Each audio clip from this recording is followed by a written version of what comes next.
विघ्नहर्ता श्री गणेश, श्री गणेश, श्री गणेश। गणेश जी ने मेरे सामने ये मोदक क्यों प्रकट कर दिए? कहीं वो मुझे खिला खिला कर मेरा अंत तो नहीं करना चाहते। भंडासुर, विचार से आचरण, आचरण से कर्म और कर्म से फल निर्धारित होता है। मैं विचार, आचरण और कर्म से शुद्ध हूँ, इसलिए तुम चिंता मत करो। मैं तुम्हारे समान आवश्यकता से अधिक मोदक खिलाकर तुम्हें कोई हानि नहीं पहुँचाऊंगा।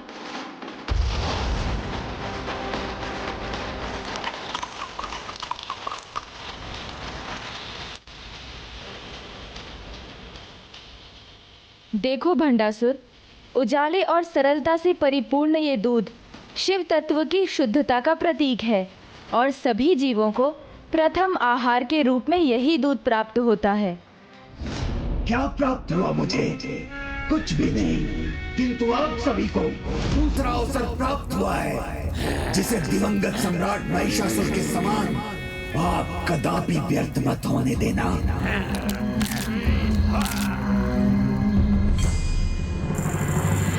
चावल जगत के पालनहार नारायण के तत्व का अर्थात समृद्धि का प्रतीक है, जो प्रत्येक जीव अच्छा आचरण कर संसार से प्राप्त कर सकता है। हमें ऐसा आचरण करना होगा जिससे हम असुर साम्राज्य की रक्षा कर समस्त संसार पर अपना आधिपत्य स्थापित रख सके, जो हमारा अधिकार है। गुड़ ब्रह्मा के तत्व का प्रतीक है, जो सृजन के अपने अद्भुत कौशल और गुण से किसी भी भोजन को मिठास से भर देता है। उसी प्रकार कोई भी जीव अपने कौशल से अपने जीवन को श्रेष्ठतम बना सकता है। श्रेष्ठतम असुर युद्ध कौशल का प्रयोग कर विजय प्राप्त करनी होगी, जिससे अपने पराजय के पुराने इतिहास को मिटाकर हमारे असुरों की विजय का नया इतिहास रच सके।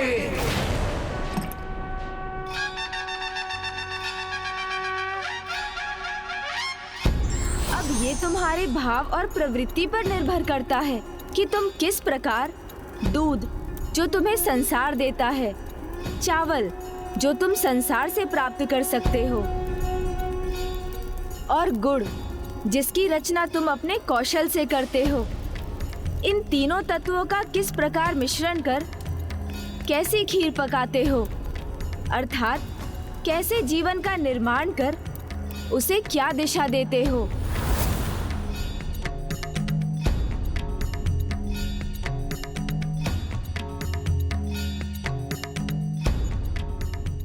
तो तुम क्या समझे भंडासुर?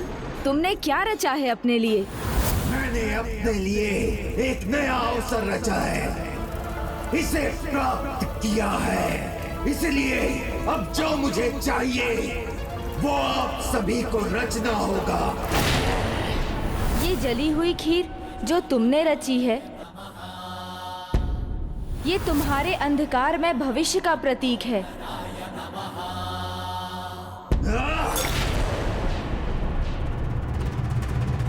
कभी कभी कुछ व्यक्ति स्वयं अपने स्वभाव और आचरण से वो दोनों खो देते हैं, एक जो उन्हें प्रकृति से मिला होता है और दूसरा जिसका निर्माण वो स्वयं करते हैं।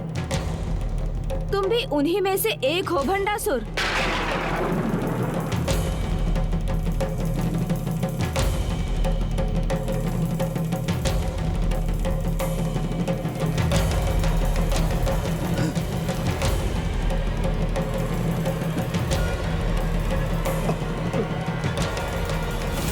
तुम्हारे मोदक का ऋण मैंने चुका दिया भंडासुर।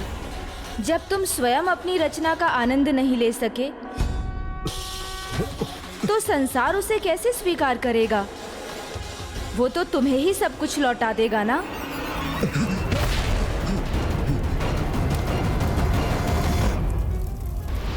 गणेश जी, अभी तक आपने मेरी पूर्ण रचना तो नहीं देखी, किंतु ये अवश्य देखा है कि जो चाहा वो किया मैंने।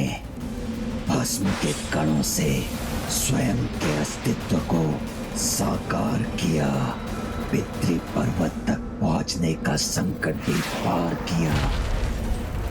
यही नहीं, जिससे मुझे अपार स्नेह था उसका भी परित्याग कर दिया इस महास्त्र को प्राप्त करने के लिए। इसीलिए मैं असंभव को संभव बनाऊंगा, विजय रूपी जीवन की खीर रचूंगा। विजयी होंगे हम, विजयी होंगे हम, विजयी होंगे हम, विजयी होंगे हम, विजयी होंगे हम। असुर महानायक भंडासुर, आपके लिए इस विजय की रचना मैं करूंगा। महिषासुर के अंत का प्रतिशोध हम अवश्य लेंगे उस देवी से। उचित है शुंभ निशुंभ, किंतु शुंभ निशुंभ तुम अकेले नहीं जाओगे, क्योंकि मैं गणेश जी को अनेक असुरों की पहचान करने में उलझाना चाहता हूँ।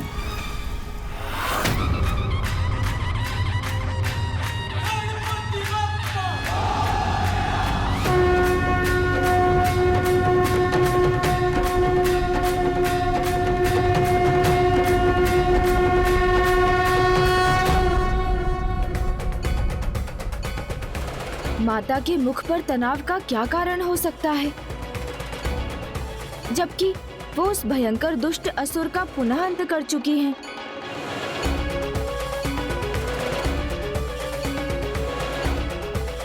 प्रणाम माता।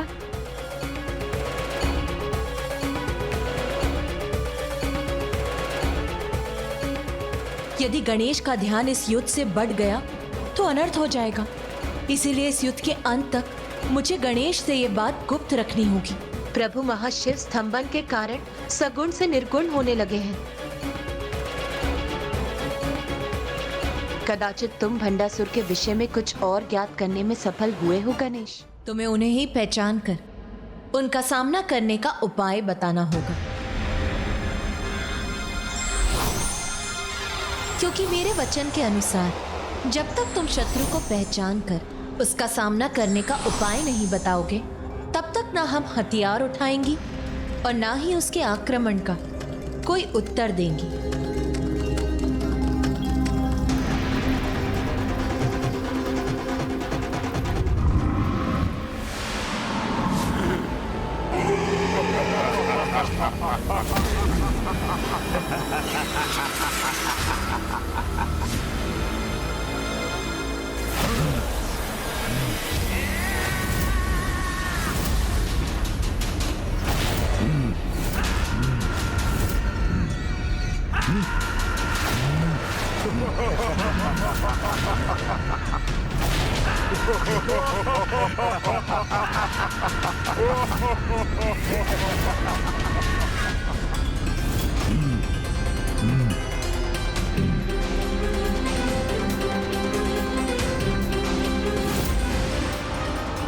इस बार भंडासुर ने एक नहीं अनेकों असुरों को एक साथ भेजकर पुनः अपने कपट का परिचय दिया है। ऐसा उसने अवश्य प्रथम पूज्य गणेश जी की कठिनाइयों को बढ़ाने के लिए किया है। भंडासुर से और आशा भी क्या की जा सकती है। मैं तो अभी बस इतना ही अनुमान लगा पा रहा हूँ कि ये दो भ्राताओं के नेतृत्व में असुरों की टोली है, किंतु ये कौन हो सकते हैं? बुद्धि के देवता गणेश जी, आप चाहे कितनी भी बुद्धि का प्रयोग कर लें, आप इन्हें कदापि नहीं पहचान सकेंगे।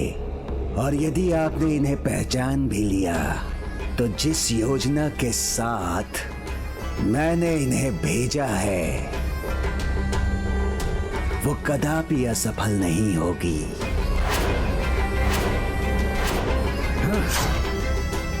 क्योंकि इनका तोड़ तो उनमें निहित है जिनको यहाँ लाना ही असंभव है। मुझे शीघ्र इनका परिचय ज्ञात कर इनके आक्रमण का तोड़ सोचना होगा।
माता की सेना तो पुनः उसी स्थिति में है जिसमें वो पहले भी थी, क्योंकि गणेश जब तक उन्हें इन असुरों का तोड़ नहीं सुझाएगा वो अपने अस्त्र नहीं उठाएंगी।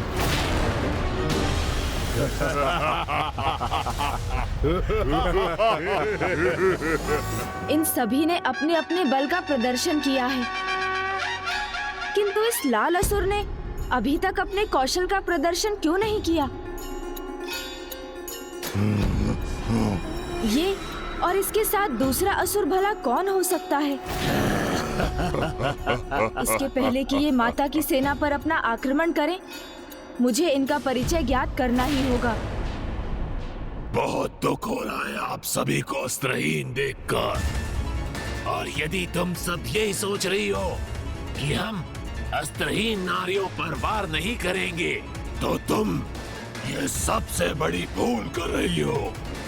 क्योंकि जो अस्त्रहीन होते हैं उन पर तो हमें वार करने में और भी आनंद आता है।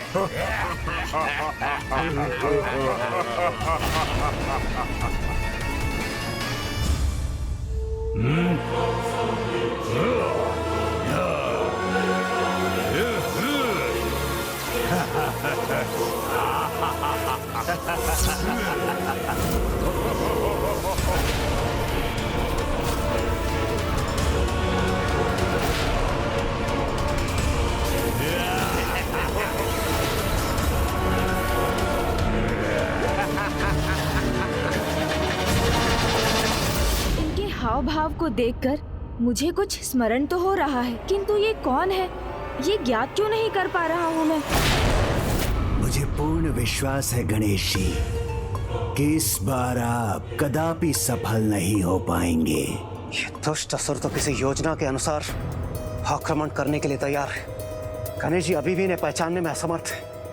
कितना अच्छा होता हम इनके आक्रमण से पहले इन्हें पहचान कर किसी प्रकार से गणेश जी की सहायता कर पाते।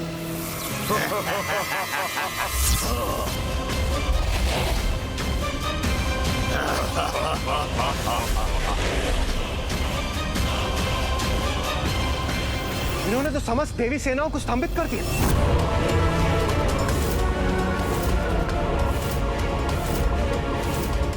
कुछ भी हो जाए, बिना विचलित हुए मुझे स्थिर भाव से विचार करना चाहिए।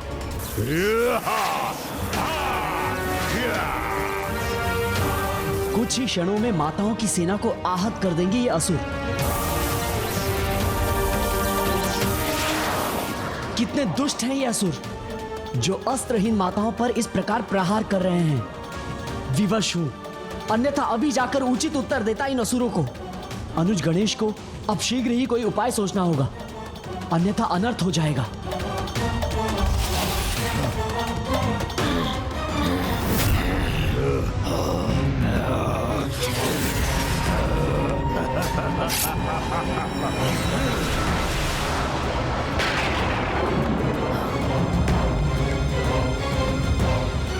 मुझे शांत भाव से तब तक विचार करना होगा जब तक इन्हें पहचानने का कोई संकेत ना प्राप्त हो।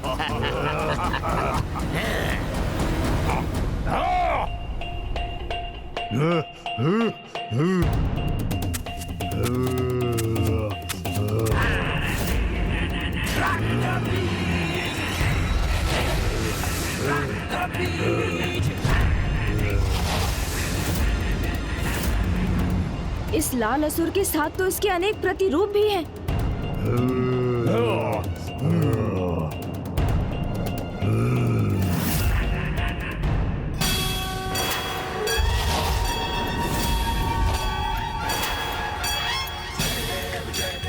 रक्त बीज।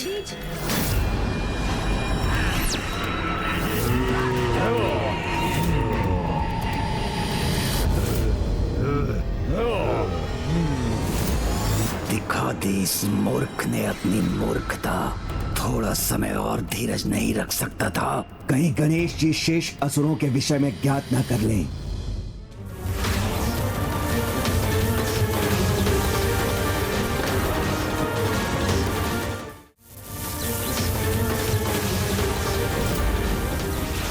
अब केवल माता ही हमारी सहायता कर सकती हैं।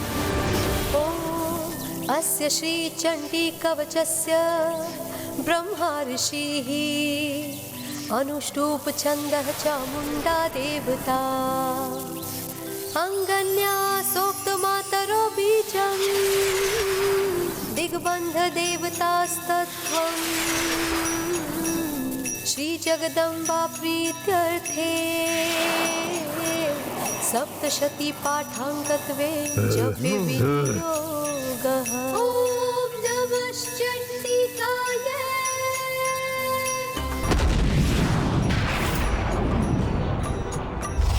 ॐ यद्गुहं परमं लोके सर्वरक्षाकरं नृणाम्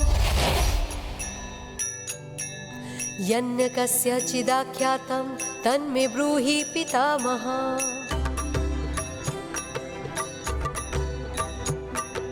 अस्ति ज्ञातं विप्र सर्वभूतोपकारकं दिव्यास्तु कवचम्। मैंने कहा था ना, ये नीले असुर चंडमुंड हैं, जिनमें अपने विद्युत रूपी अस्त्र से किसी को भी भस्म कर राख में परिवर्तित करने की क्षमता है। और ये भूतकाल के असुर सम्राट असुर भ्राता शुंभ निशुंभ हैं, जो इन सभी का नेतृत्व कर रहे हैं।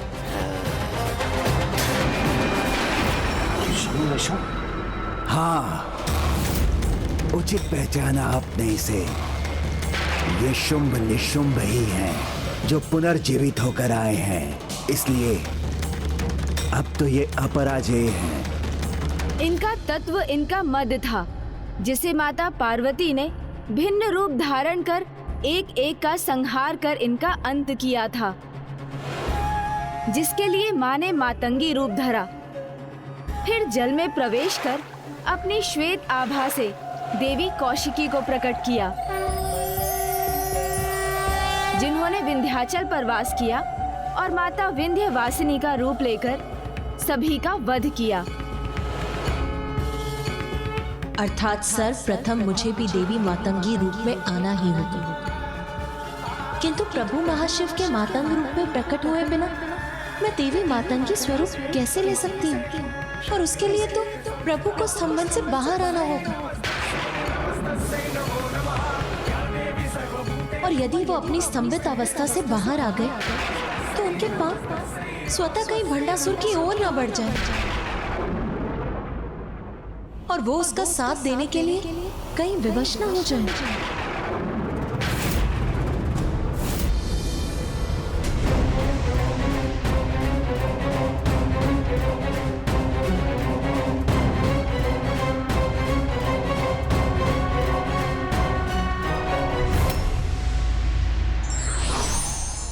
मन की एकाग्रता सर्वत्र सफलता के द्वार खोल देती है।